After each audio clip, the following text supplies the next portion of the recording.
pessoal, tudo bem? Eu sou a Débora, sou representante do 9º ano e eu vim aqui com o João hoje para a gente fazer esse podcast para falar da representação na EPD e a gente vai contar a nossa trajetória, a nossa jornada como representante aqui e contar os desafios, as curiosidades que a gente enfrenta aqui como representante acadêmico.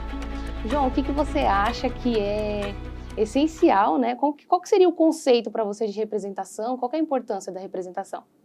Primeiramente, gente, olá a todos que estão assistindo esse podcast. Agradecer a Débora pelo convite a mais um episódio desse podcast, a Escola Paulista de Direito como um todo, por essa oportunidade. E respondendo, né, bem previamente a sua pergunta, Débora, eu acho que o conceito da representação acadêmica é quando um aluno se compromete a ser realmente uma figura central, centralizar todo o conceito que a faculdade pode passar de informações para a sala como um todo. Então é como se fosse uma obrigação voluntária de um único aluno, que possui uma grande responsabilidade nisso, que consequentemente este aluno com esta obrigação acaba sendo um intermédio tanto para os alunos da sua sala, quanto para toda a coordenação acadêmica como um todo. E para você, como é que é essa visão, já que você tem um senso muito mais apurado sobre a representação, já que você já está bem adiantada, já no 9º semestre, como é que é essa visão de representação para você? Então, para mim a representação ela é muito gratificante. Primeiramente, eu gosto de ser representante, já tenho essa trajetória e para mim é um papel fundamental, tanto para os acadêmicos, né, para a turma em si, quanto para os professores. Eu entendo que é um público que atinge diretamente, né, a representação.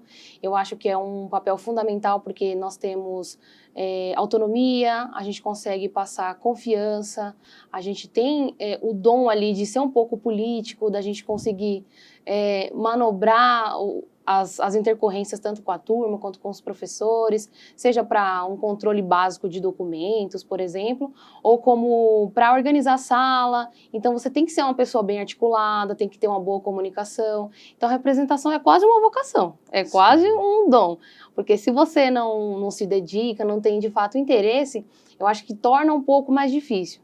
Então se você gosta da representação, gosta de se comunicar, tem ali um afeto com a turma, eu acho que é super válido e muito importante para a nossa vida. Um ponto que eu achei muito interessante que você reforçou agora é sobre justamente como a sala enxerga esse representante.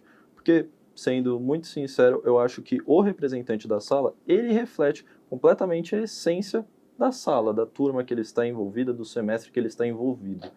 Para você, como é que é a sua turma, né, nesse 9º semestre, que já tem uma trajetória maior, já sabe muito mais, tem muito mais experiência, desenvolvimento institucional? Como é que é para eles enxergarem o representante acadêmico deles? Então, eu sou representante desde o 4º semestre. No comecinho a gente pegou um pouco de pandemia ainda, e aí quando veio para o presencial tive interesse e me tornei representante no 4º semestre. Hoje em dia a turma tem muita confiança, tem muito respeito, todo mundo gosta do meu trabalho, senão eu seria impeachmentada, já teriam me tirado do posto, mas eu acredito que dentro do nosso período e tudo mais, o representante, ainda mais agora nessa reta final, pensando em OAB e tudo, se torna um pouco, né, a gente acaba passando um pouco de segurança para os alunos. Então, tipo assim, eu tô com cabeça na OAB, correria no trabalho, deixa eu perguntar para a Débora o que tem para entregar, o grupo que eu preciso entrar, a atividade que eu tenho que fazer. Então, a gente está ali como um apoio, né? E nessa parte da OAB, fica muito corrido, a gente está no finalzinho do curso, na reta final, já está pensando em formatura também. Então, para a gente, no 9º semestre, eu acho que a gente tem um olhar um pouco assim mais cuidadoso, né? Porque a representante também precisa ter ali o seu tempo, o seu intervalo para realizar as atividades pessoais e precisa também, no meu caso, estudar para a ordem, poder me desenvolver de outras formas. Então, se eu ficar tão focada na representação, eu também, às vezes, pode misturar um pouco das coisas.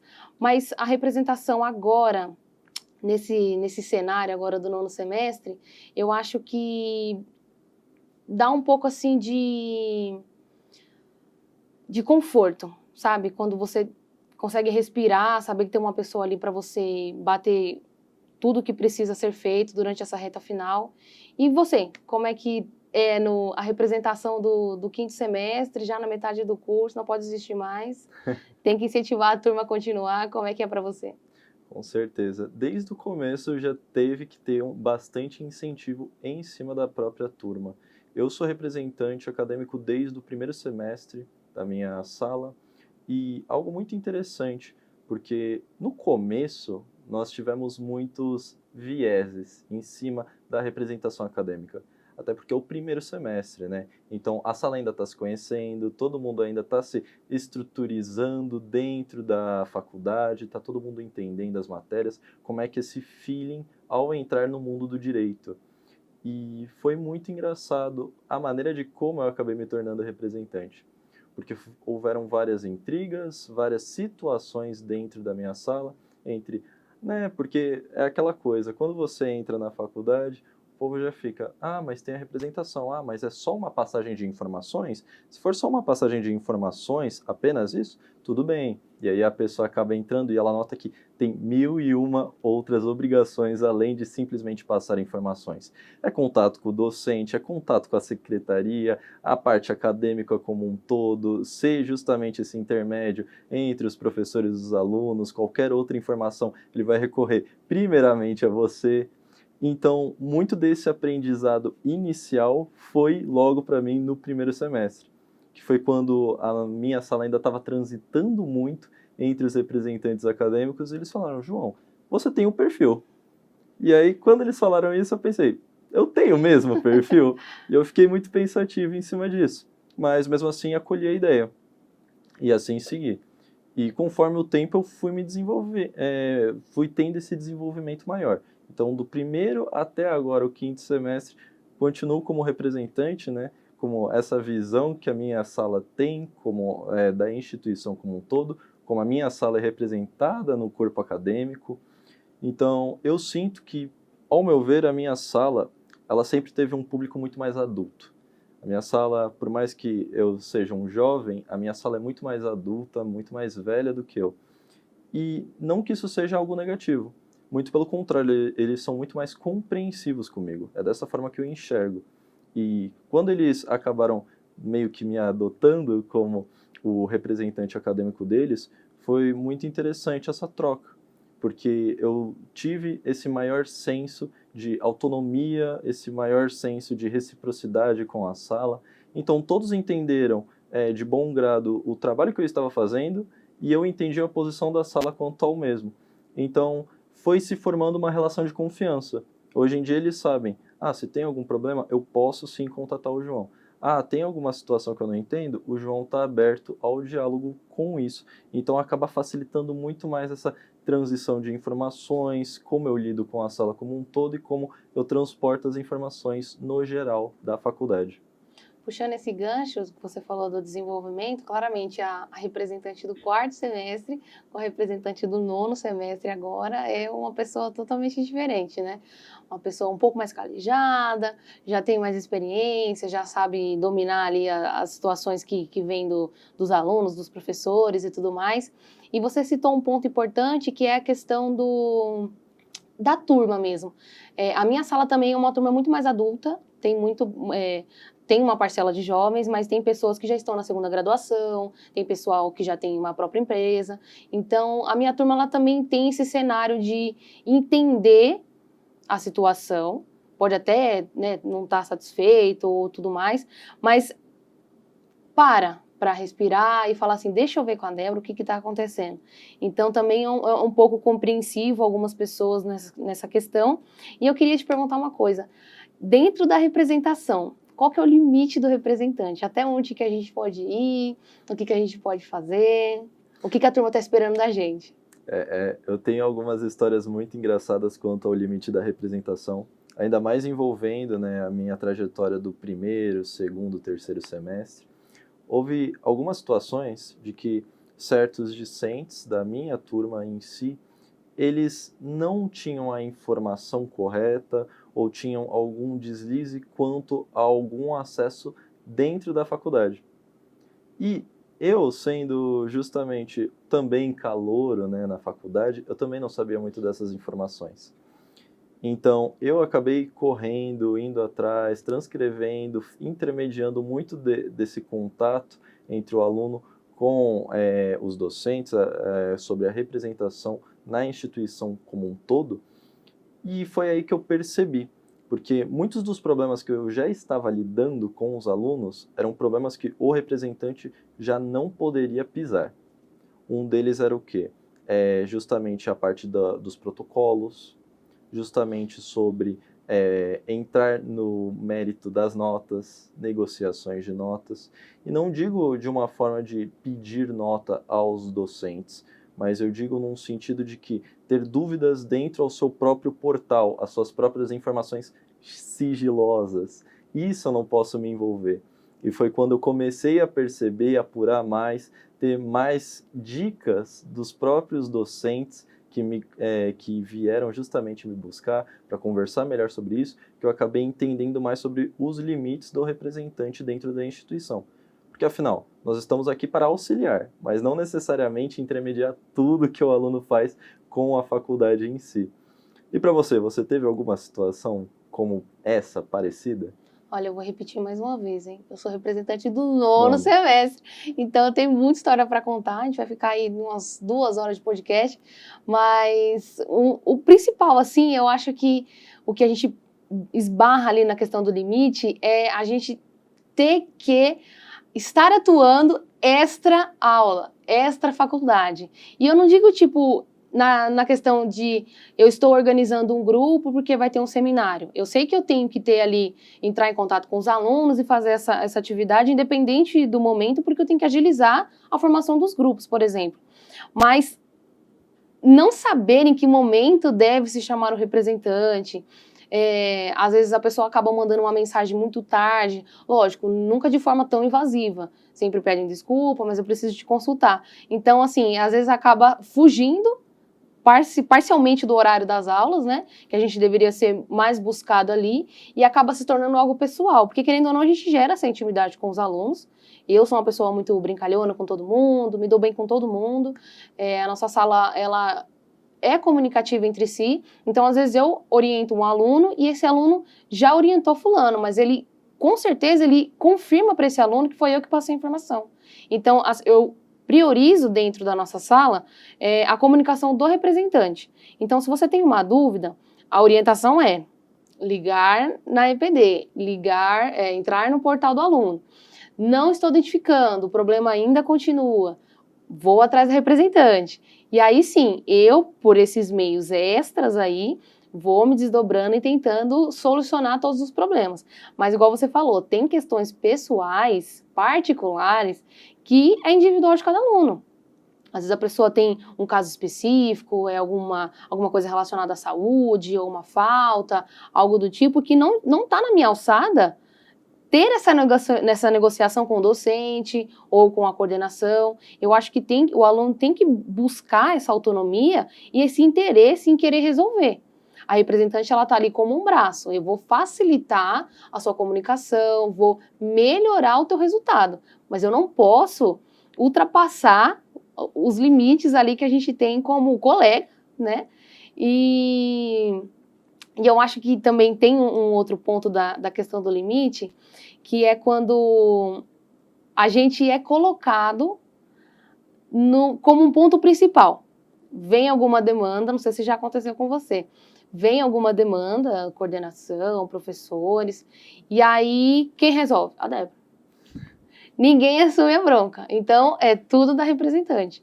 Então, às vezes, não sei se teria um manual do representante, né, o que fazer, um passo a passo, mas acho que esse podcast vai servir muito para ter aí, para quem for começar, né, a representação, e o pessoal vai conseguir saber como é que a gente lida aqui agora com as diversidades, com os desafios.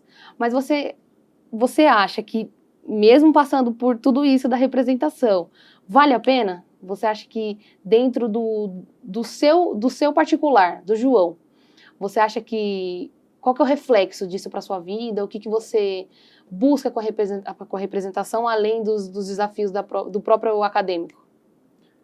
Muito interessante essa pergunta, porque antes mesmo de ser representante dentro da instituição da Escola Paulista de Direito, eu já tinha sido representante de outros cursos extracurriculares, alguns cursos profissionalizantes, que eu acabei me habituando sobre o sentido, o sentimento da representação como um todo.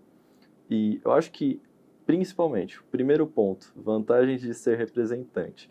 O primeiro ponto de como você pode apontar como uma vantagem de ser representante é que você acaba tendo um networking muito extenso.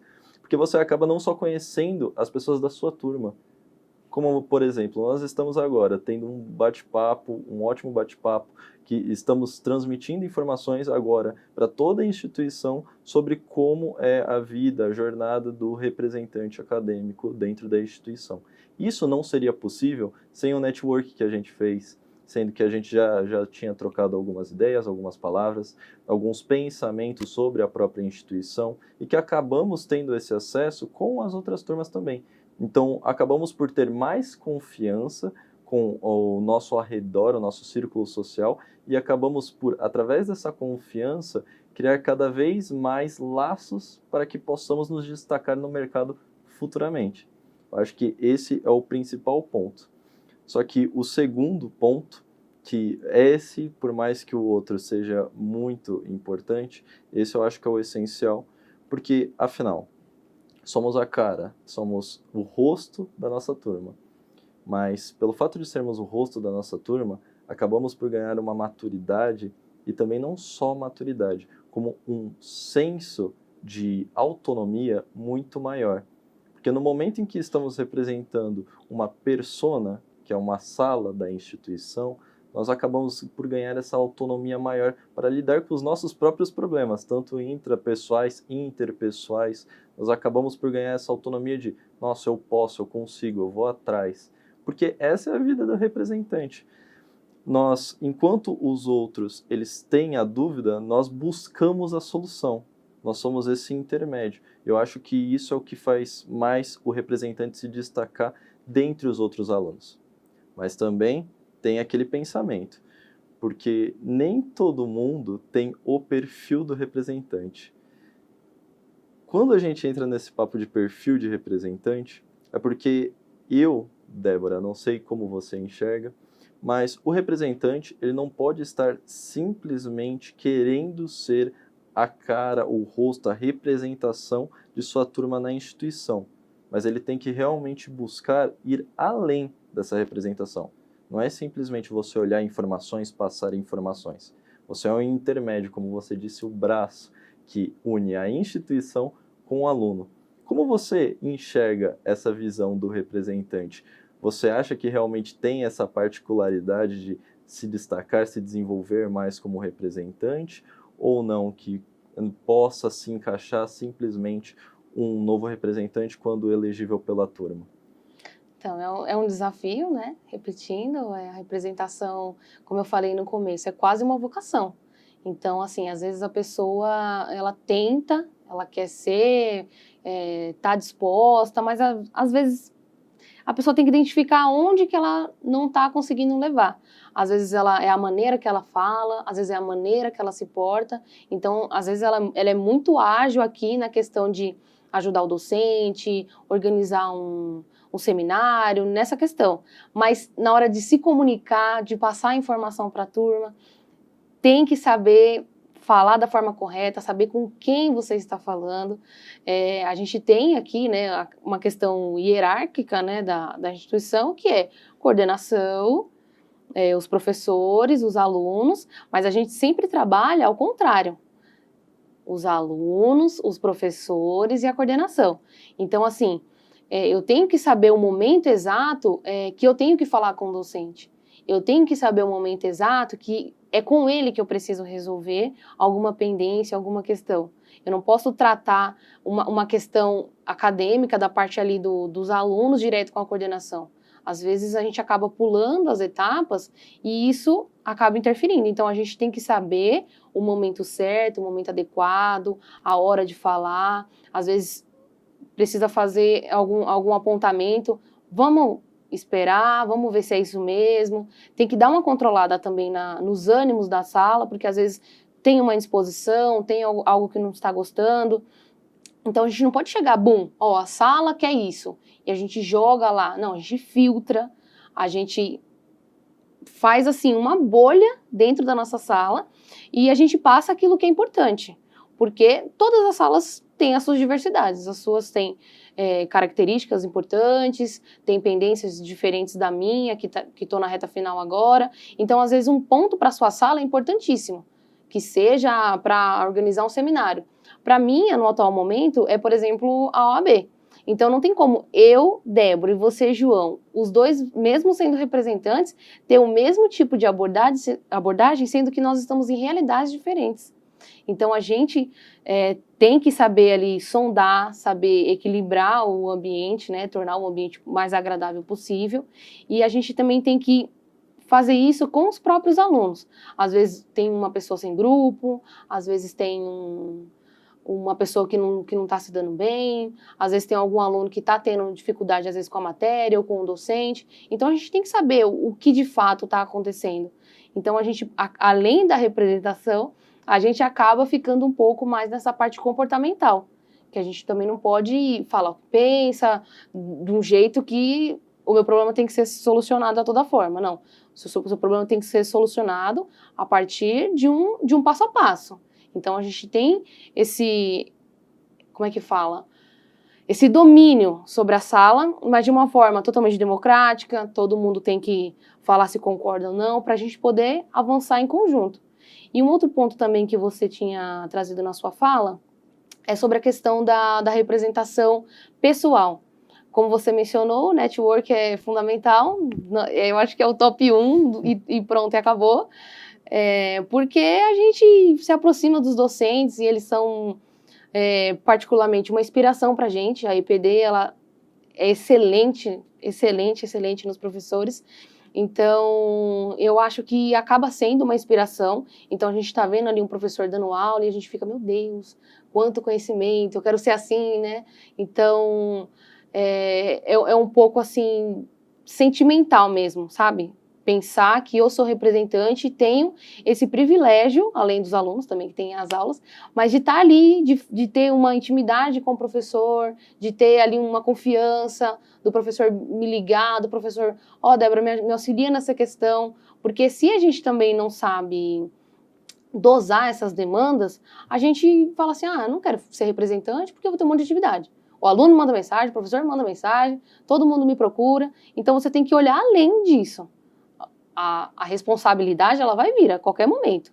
Só que você tem que saber o ponto essencial da representação e o que aquilo vai trazer para você. Se você não está enxergando um retorno na representação, só está te acumulando, você não está conseguindo fluir nas suas atividades pessoais e acadêmicas, é bom você encerrar por ali, entendeu? Porque senão acaba misturando, aí os alunos ficam desfalcados, porque está precisando do apoio, e aí você também acaba se perdendo, né, nessa questão. Eu também já fui representante em outras áreas da minha vida, já fui representante do ensino médio, do ensino técnico, e eu percebi uma diferença entre agora o ensino superior com essas outras experiências, que a questão, não sei se chega a ser a questão da idade, mas acho que do momento mesmo. No ensino médio, não tem tanta confiança na gente. Às vezes eles só precisam de um representante para distribuir folha, sabe? Não tem um peso na representação, sabe? No ensino superior, eu vejo que é essencial. Se não tiver um representante de sala, a sala não funciona, não toca. Então, você saber eleger um bom representante, né? Você saber respeitar, saber conversar com o representante, é super importante. E ter isso, essa troca também que a gente está tendo é super importante, porque eu não posso pensar que eu sou representante sozinha. Nós somos um grupo de representantes. Então, a gente tem reuniões mensais, a gente leva as demandas de cada sala para a coordenação, para os professores. Então, a gente tem um papel fundamental entre a gente. Então, a gente também tem que ter um bom relacionamento com os outros representantes, ter interesse de saber quem é, porque muitas vezes tem gente entrando agora, no começo desse ano, e a gente ainda não sabe quem é o representante. Então, essa conexão de representante, eu acho que às vezes falta também. Quando a gente se une, não sei se você já percebeu isso nas nossas reuniões, a gente troca muita experiência. E, não, verdade, isso já aconteceu comigo, isso também já aconteceu. Então, a gente vai batendo e uma sala vai auxiliando a outra. Então, um ponto principal e que tem que ser levado adiante é aquela questão do perfil. Então, se você tem um perfil de representante, gosta de ser comunicativo, tem uma boa oratória, tem o discernimento de entender todas essas situações, eu acho que você está no caminho certo. E a gente tem também o apoio dos professores, às vezes a gente consegue auxiliar além do que ele precisa, às vezes o professor quer levar uma dinâmica e não sabe se a sala vai conseguir atender ou não, e aí como a gente já tem essa intimidade com a sala, a gente, não vai funcionar isso, ou não, isso vai dar super certo. Então, qual que é o seu, assim, na sua turma e na sua experiência, como que você sente que é o relacionamento com os docentes? Muito bom. Eu sinto que o relacionamento com os docentes, tanto comigo, com a minha sala, justamente eles têm uma liberdade maior ali dentro para trabalhar. Porque, como anteriormente apontei, o público é muito mais adulto.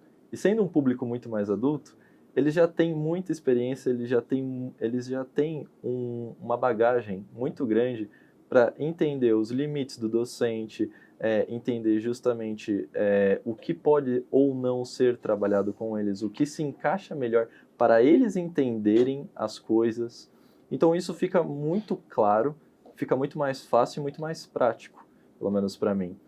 E algo que você comentou anteriormente, que eu adorei que você expôs isso aqui, justamente sobre as nossas reuniões mensais de representação, que por mais que sejam curtas, elas são extremamente importantes em todo aspecto possível, no aspecto acadêmico, no aspecto executivo, porque nós somos o porta-voz.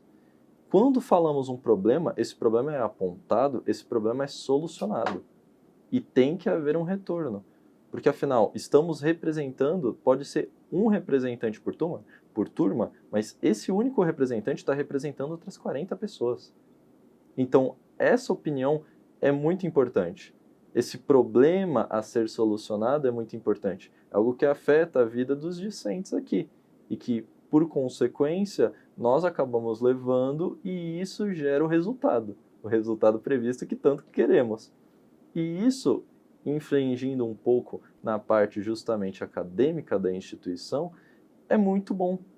Os professores aqui, como você mesmo disse, são inspirações para nós. E isso eu não tenho a menor sombra de dúvidas. Só que, às vezes, a didática, a metodologia do professor, ela pode ser aprimorada ou alternada entre as salas, porque as próprias salas podem se acostumar de jeitos diferentes de ensino. Ou seja, técnicas diferentes para lidar com pessoas diferentes. Isso é autonomamente humano. E isso pelo menos na EPD, é algo que se mostra constante e é algo que justamente amplia cada vez mais. Eu acho que tanto o horizonte do docente quanto o horizonte dos alunos em si. Porque eles notam a importância tanto do representante nessa conversa com o professor, que pode mudar o cenário completo de uma única matéria, um único docente, e também para intermediar esses conflitos e haver uma controladoria, como você mesma reforçou. Esse controle que temos com a nossa sala sobre o restante da instituição. Porque, afinal, você sabe muito bem que muitas informações que nós temos, talvez não passamos para a nossa sala. E num sentido bom da coisa, porque tem coisas que só nós podemos saber. Então aí, para quem está realmente interessado em ser representante, temos segredos, já reforço para vocês. Mas isso é bom porque com esse controle que fazemos, justamente deixamos a nossa sala mais aliviada e os docentes mais aliviados para que possamos trabalhar em conjunto. Justamente essa unanimidade das ações que nós podemos fazer e dessa troca que temos. Afinal, agora estamos fazendo uma troca de informações que, no futuro, para quem quiser realmente ser representante acadêmico aqui da EPD, esse podcast vai ser excelente, porque vai ser uma bagagem a mais para essa pessoa, caso ela queira se enturmar, queira se informar melhor de como funciona a jornada do representante acadêmico aqui. Eu acho isso muito interessante e principalmente porque estamos falando de semestres muito distantes um do outro, você no nono, eu no quinto, tendo experiências desde o primeiro ao quinto, você do quarto ao nono, é realmente perspectivas diferentes, só que agregam. E essas perspectivas temos aonde? Nas nossas reuniões, excepcionalmente nossas. E que agora podemos passar mais essa visão para os demais alunos, para os demais docentes, de como é a mente de um representante acadêmico, né? E dizendo mais sobre a visão, né, que você já está numa reta final, agora na faculdade, nono para 10º semestre, OAB chegando, como é que tá os ânimos, qual que é a sua percepção de futuro dentro justamente da instituição? Então, na reta final agora, a cabeça só fica na OAB, né? Então, esse ano temos a primeira, que é o exame 43. A gente já fez, por exemplo, enquetes na turma para saber quem vai fazer. A gente também já conseguiu, por exemplo, algum grupo de pessoas para poder fazer cursinhos. Então, o pessoal agora está focando mais nesse cenário. E a turma também tenta buscar os docentes em sala. Então, às vezes, a pessoa está estudando em casa e fala, eu não entendi essa questão, não estou conseguindo me familiarizar, e leva para o docente essa pendência. Então, a OAB, ela é como se já fosse uma graduação, uma outra graduação. Não parece que é uma extensão, parece que é uma coisa nova. Porque a gente sai do acadêmico e se torna profissional. Então, a partir do momento que você... Tem gente que quer tirar a ordem, mas não quer atuar como advogado, tudo bem. Mas é a sua profissão. Você pode não atuar, mas você é advogado em qualquer circunstância. Então, a gente lida com isso de uma forma um pouco assustadora, porque a gente só sabe ouvir que o mercado está escasso, que a gente não vai ter novas oportunidades, que a advocacia é isso, que a advocacia é aquilo. Mas eu entendo que, e ainda mais com a nossa querida professora Andressa, que ela traz para a gente o oposto disso, que a advocacia só tem a crescer, com inovações, com metodologias diferentes, com a tecnologia a todo momento, seja em inteligências artificiais, para auxiliar o advogado, e não como uma forma de exterminação da advocacia, e sim como uma forma de melhora. Então, nós nos tornamos advogados e temos que conseguir perceber esse novo mercado, porque o mercado, não digo atual, mas de uns 10 anos atrás, ele ainda é um mercado assim, um pouco mais antigo, os processos antes eram físicos, então ainda está nesse processo de tecnologia, muitos sistemas ainda da justiça sendo alterados. Então, a gente ainda está nessa advocacia um pouco arcaica, ainda tem advogados que não gostam de mudar muito o perfil da advocacia, enquanto a gente veio para dar um boom nesse mundo todo. Porque a gente tem tudo na mão. Hoje em dia, a gente está numa realidade totalmente diferente dos nossos pais, por exemplo. Então, tudo que a gente quer, a gente consegue. Toda a informação, toda a solução que a gente queira buscar para problemas, para casos pessoais ou casos profissionais. Então, eu acho que para a gente agora do nono semestre, tá vivendo tudo isso, eu acho que, além do medo, que a gente fica com a insegurança do mercado, de será que eu vou ser um bom advogado, será que eu vou conseguir atuar, qual área que eu vou seguir, eu acho que isso a gente ainda fica com um pouco de resquício, mas querendo ou não, eu sinto um pouco de esperança. Então a gente está indo para a reta final não pensando assim, nossa, graças a Deus acabou a faculdade, eu não aguento mais ver isso. Não, ao contrário. Finalmente estou acabando a faculdade e vou me tornar um grande profissional, usar as ferramentas que eu tenho à minha disposição para poder tornar uma advocacia melhor, ou caso alguém queira, por exemplo, prestar um concurso. Então, todas essas ferramentas que nós temos à mercê hoje, à vontade, a gente tem que saber usar para melhorar o nosso profissional, para o nosso desenvolvimento. E eu acho que a partir do momento que você se torna de fato um profissional, começa a atuar, começa a vivenciar aquilo, só se você não gostar mesmo, porque se você, meu Deus, não era isso que eu queria, agora eu vou fazer outra faculdade. Só se acontecer algo parecido.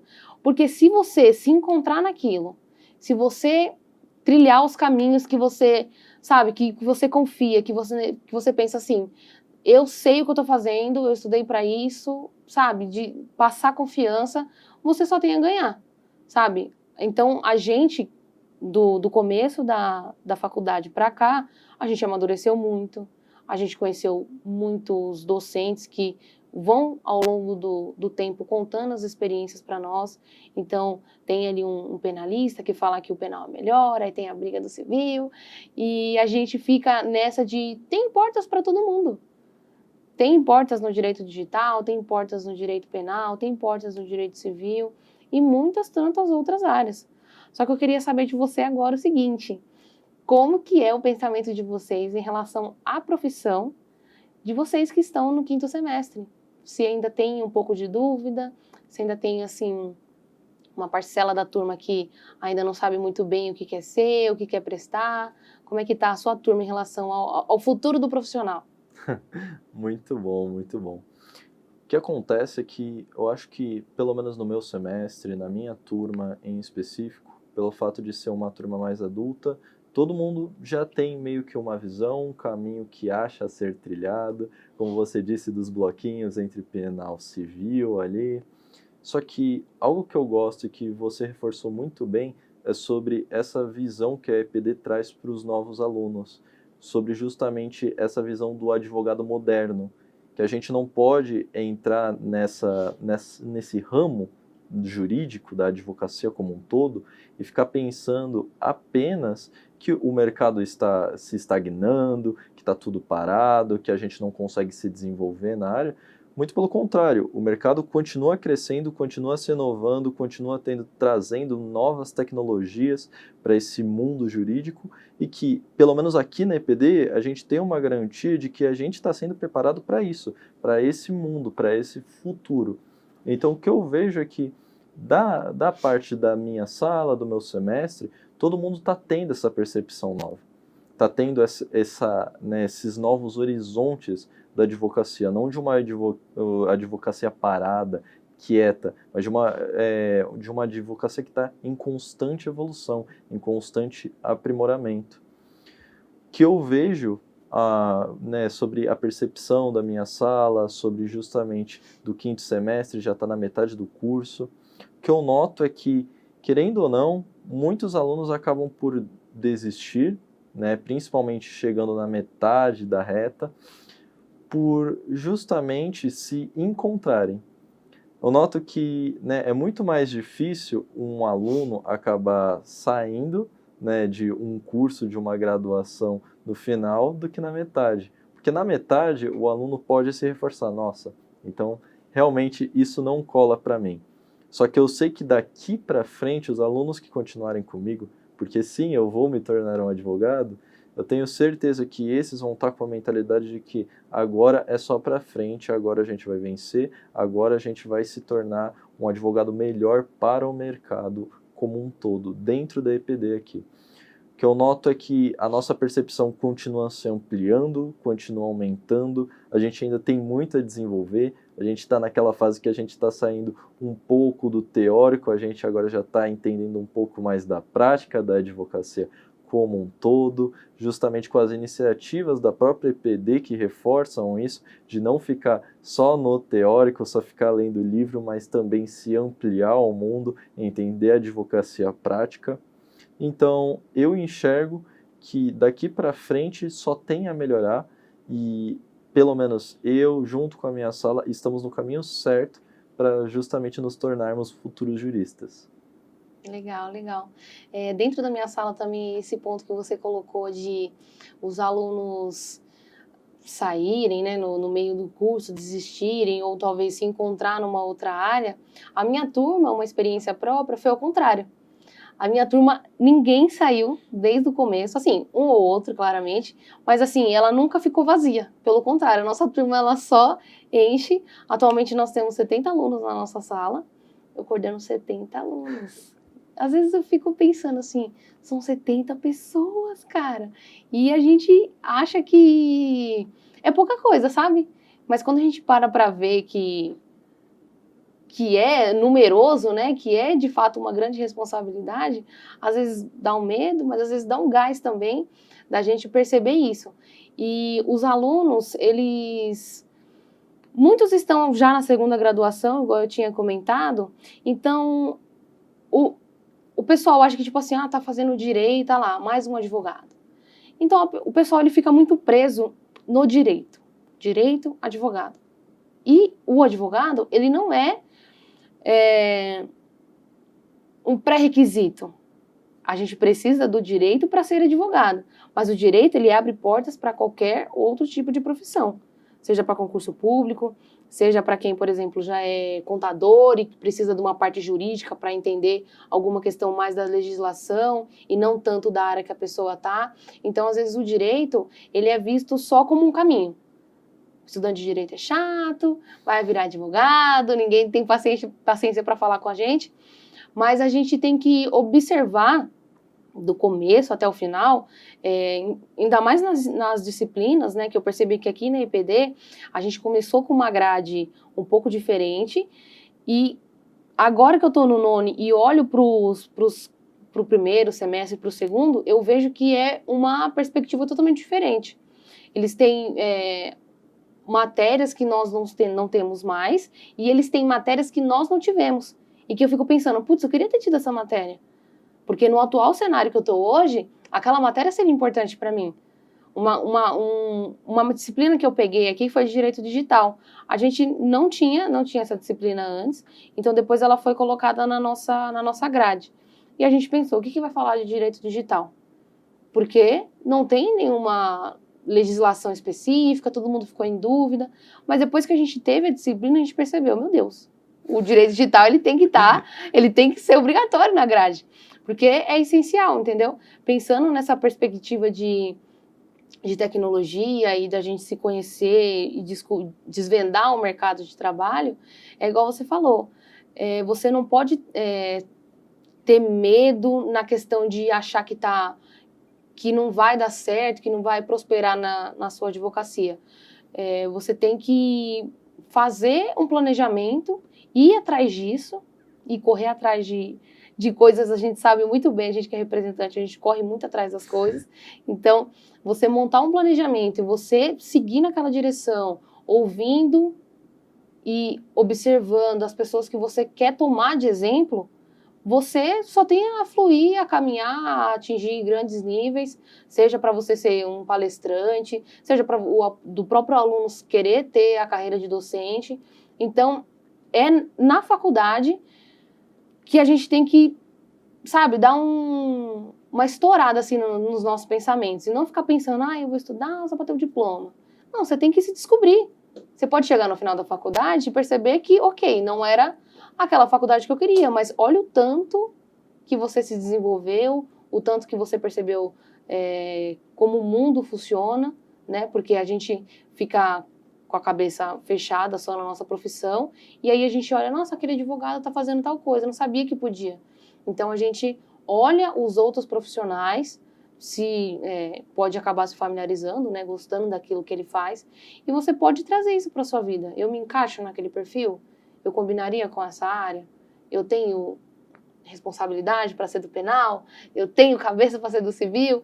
Então você tem que se descobrir na faculdade, que eu acho que se você não caminhar agora, ainda mais a gente que está na primeira graduação, se a gente não caminhar agora para o futuro, pensando num resultado final, a gente vai acabar deixando de abrir portas, de fazer a roda girar, sabe? Porque depois a gente pode perder o gás, depois a gente pode já ficar desmotivado.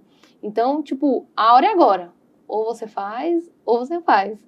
Você tem essa visão também de que a hora é agora, se vira nos 30, como é que é? Eu tenho muito essa visão. Só que, principalmente, em cima dessa mesma visão de que o momento é agora, temos que fazer as coisas agora, não pode deixar para depois, é que, pelo menos na nossa vida, nós somos aprendizes o resto da vida. Então, isso é muito engraçado quando você analisa em um panorama muito maior. Porque o professor que hoje está dando aula para a gente, já foi um aprendiz no passado, já foi um outro aluno no passado. E ele, no tempo dele, ele não deve ter ficado parado, encucado, falando, nossa, isso é para mim, eu não sei, eu não sei. Não, ele foi, ele seguiu, ele concluiu o que ele deveria concluir, o que ele achou para ele que traria um resultado, traria um desenvolvimento maior. E que evidentemente trouxe. E agora ele está transmitindo esse conhecimento para todos os outros alunos. É muito legal ver esse ciclo que estamos seguindo e que principalmente aqui na EPD nós temos esse ciclo de maneira muito mais aberta, porque os professores são muito transparentes conosco. E não só transparentes conosco, como também com as experiências, com a troca, como você mesma reforçou, que acaba trazendo mais esse lado humano. Porque eu acho que hoje em dia, quando a gente pensa no profissional, a gente pensa no profissional chato, no profissional acabado, que não tem futuro, não tem solução, você vai trabalhar pelo resto da sua vida. E aqui eu não tenho essa visão. Aqui eu tenho visão de prosperidade, aqui dentro da EPD. Eu tenho certeza que eu vou ter um desenvolvimento adequado, o melhor do mercado atualmente, evidentemente por conta das mudanças de grade, porque novas matérias são colocadas, porque o mercado se atualiza, a educação também tem que se atualizar para justamente ir atrás uma da outra, um não se separa do outro. E eu enxergo que aqui na EPD eu tenho a prosperidade de justamente me tornar o melhor profissional jurídico que eu possa me tornar. Eles trazem essa visão, essa convicção que temos que ter. Hoje em dia, na nossa sociedade, eu enxergo que tudo está sendo muito rápido. Está sendo muito rápido. Só que as pessoas acabam focando em coisas muito rápidas ao invés de pensar num resultado a longo prazo.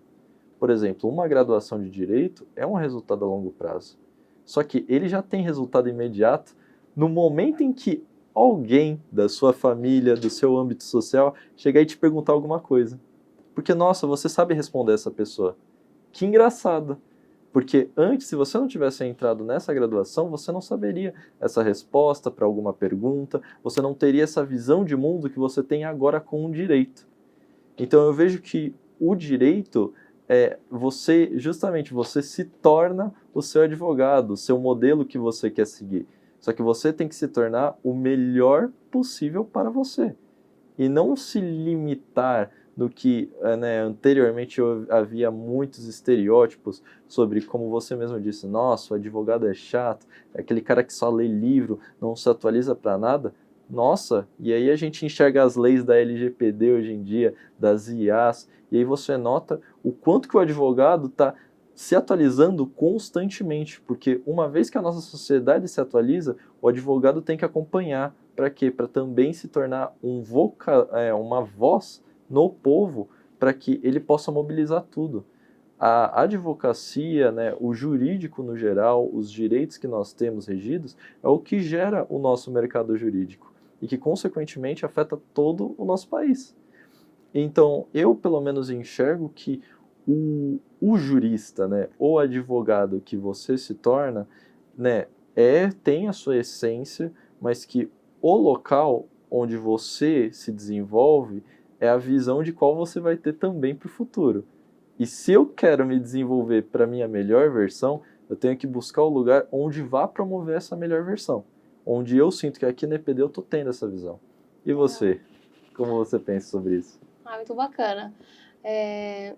Eu acredito também, a EPD, eu nunca tive, assim, experiências com outras faculdades, mas eu acho que a EPD, ela tem esse diferencial que a gente sabe que não está aí no mundo afora, sabe?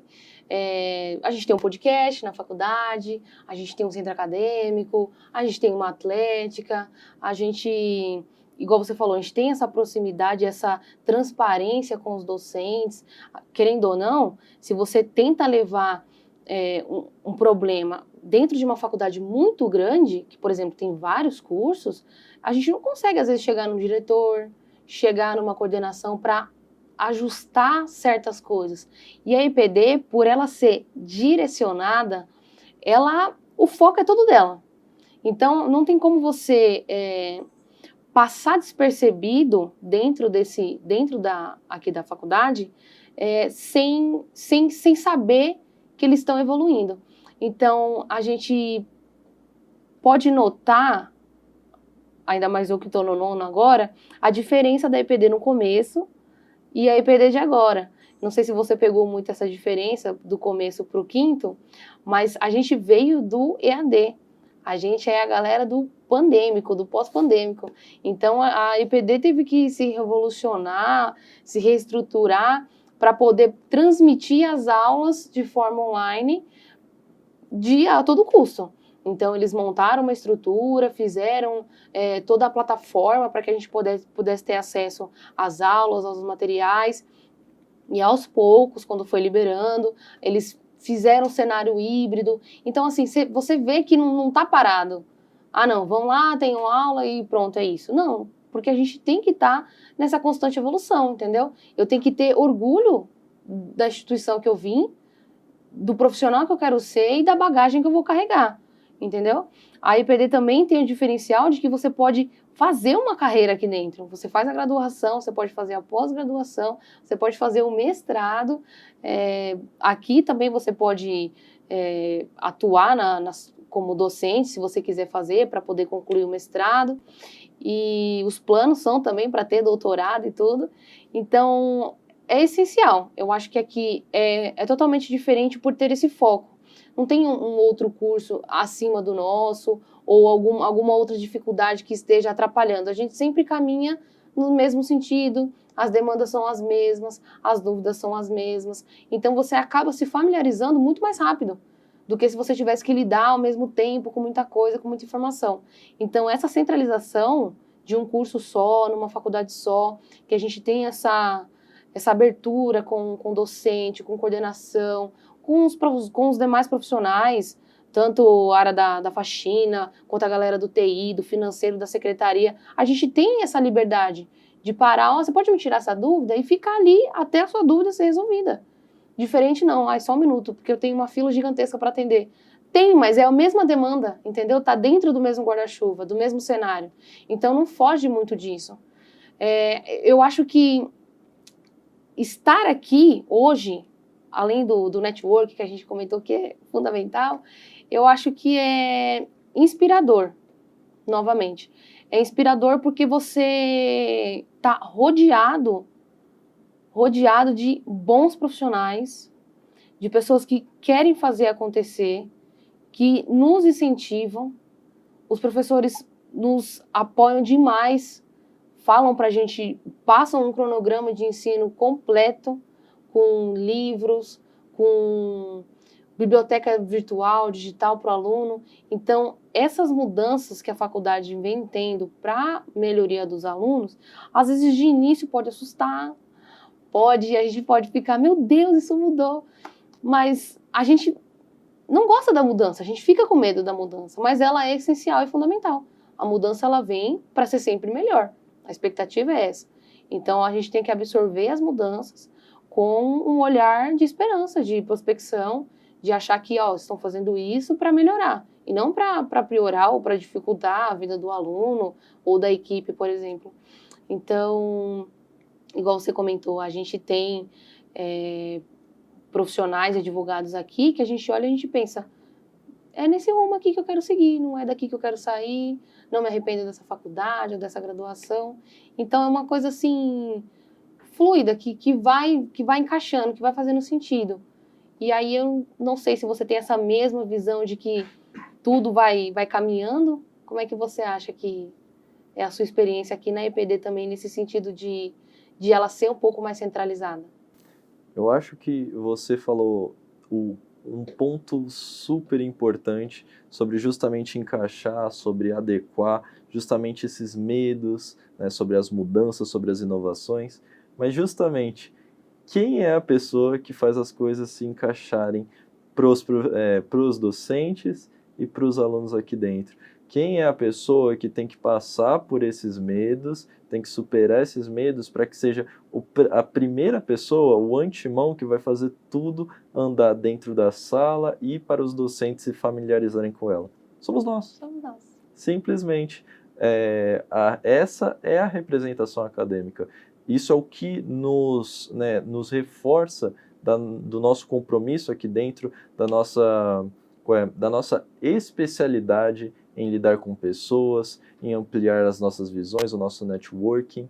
Justamente, a representação acadêmica reforça que o representante de sala tem que ser a pessoa aberta tanto para as opiniões, tanto para as inovações, para que justamente ele seja a mão mandante para fazer tudo isso andar, para fazer a informação fluir, para fazer com que os recados sejam dados, para que haja realmente uma introspecção e a inovação finalmente chegue. É assim que eu enxergo. Ah, legal. E já caminhando para o fim, né? Se deixar, a gente vai embora Vai aqui embora aqui. no papo da representação e falando da faculdade. E é tudo voluntário, viu? A gente, de fato, gosta da IPD, de fato, a gente se enxerga aqui. Eu convidei o João para fazer o podcast, porque eu senti que era um representante que estava na mesma linha de raciocínio ali comigo, né? Então eu falei, deixa eu ver a opinião do colega, ver se ele acha também interessante falar sobre esse tema, ver qual que seria o impacto desse podcast, talvez para os representantes atuais e para os novos agora que vão vir. Então a gente espera, né, que esse podcast seja ali uma inspiração, né, que todo mundo agora já sabe que é trabalhoso, que tem que ter responsabilidade, mas que tem o seu retorno também. Né? Tudo que a gente faz tem um propósito e se a gente executar o nosso trabalho de forma correta, justa, verdadeira, isso volta pra gente, isso volta, a gente melhora como pessoa, a gente enxerga uma responsabilidade e a gente consegue ver um lado profissional nisso. A representação ela é quase um trabalho, né? Só que é não remunerada, totalmente voluntário. Então, assim como se a gente estivesse trabalhando numa empresa ou na nossa empresa, a gente atua aqui. A gente é responsável, a gente tem que cumprir com prazos, nós temos entregas para fazer, nós temos que atender. Então, é um mix, né? Essa função é um mix de atividades. E eu queria saber se você tem alguma curiosidade para deixar aí no final, alguma opinião sobre tudo isso que a gente comentou, para a gente já ir caminhando para o fim. Aí eu vou colocar essa curiosidade não para a gente, né, nem para você, nem para mim, mas sim para os nossos ouvintes aqui. Porque afinal, se você que está ouvindo a gente nesse podcast tem um interesse para se desenvolver, para você aprender mais sobre si mesmo, sobre se relacionar com outras pessoas, porque justamente a representação acadêmica é um diferencial. O que a gente está falando aqui hoje é justamente sobre esse diferencial, sobre como a nossa perspectiva dentro da representação acadêmica muda completamente a forma de como agimos aqui dentro na parte educacional e como isso vai afetar o nosso profissional consequentemente. Não estamos falando também, não, vem aqui para a representação agora, nesse Vem, exato galera. momento. Só que é basicamente um chamado para quem se interessa pela representação. Porque isso é só mais um ponto na sua carreira jurídica que vai sim te proporcionar outras experiências, outros chamados, outros círculos sociais e também ampliar ainda mais esse mundo que a gente está entrando, o âmbito jurídico. Sim. Eu queria finalizar, né, aqui falando uma frase que eu levo para minha vida, que é: quem não é visto não é lembrado. Então, não é sobre fale bem ou fale mal, mas sempre fale bem, entendeu? Sempre pensando em fazer as coisas da forma correta, em querer ajudar o próximo, em absorver tudo isso e carregar pra gente essa bagagem, pensando, não, eu fiz a coisa certa, eu tô trilhando o caminho certo, por mais que a gente tenha medo, a gente tem que deixar o medo de lado e encarar as coisas. Então, às vezes, você quer ser representante, mas tá com medo, ou falaram que você não tem perfil, tenta. Primeiro você tenta. Se você não der certo, se você perceber que não está fluindo, ou se você tiver um feedback negativo, que seja, você pensa onde que eu posso melhorar. Isso não quer dizer que você não possa ser um representante. Isso quer dizer que você pode melhorar para esse cargo e se identificar ou não com isso e querer seguir essa jornada aí. O João teve a sorte ou o azar de pegar do começo até agora. Então, acompanhe as cenas dos próximos capítulos. E quando ele estiver no 10º semestre, ele vai voltar aqui, tá, gente? Fazer a parte 2 para contar se ele já arrancou os cabelos dele, se ele ainda tá, como é que tá a saúde mental dele. Então, vamos ver se vai mudar alguma coisa. Então, eu vou sair, vou prestar a ordem, vou sair e vou deixar ele aqui para vocês, para EPD. O EPD, façam aqui, ó. Vão observando, João, vão cuidando do João. Então, eu gostaria de agradecer o seu aceite, né, que veio aqui participar desse podcast comigo, fiquei muito feliz. E sejam representantes, essa é a minha dica, sejam representantes, é maravilhoso. E sejam representantes da EPD, que eu gosto daqui. Então, dá o seu tchauzinho também. É isso, gente. Muito obrigado por tudo. Muito obrigado, Débora, pelo convite. Podem ter certeza, sim, depois, quando tiver no 9º para o 10º semestre, se me chamarem para mais uma conversa, estou disponível. Também vou trazer o feedback da Débora, se possível. Vamos ver se ela arrancou os cabelos também ou não, se deu tudo certo na vida dela, entendeu? Mas, de resto, gente, é isso. Além da frase que a Débora disse, eu digo uma outra. Seja um representante da sua própria vida. A única pessoa que faz a sua vida funcionar é você. Então, a representação, na verdade, ela reforça esse compromisso não só consigo, mas com o coletivo. Então, isso cabe a uma reflexão maior. Porque no final de tudo, o que o advogado faz é justamente isso, representa o seu próximo. E é isso, pessoal. Muito obrigado por tudo. Obrigada.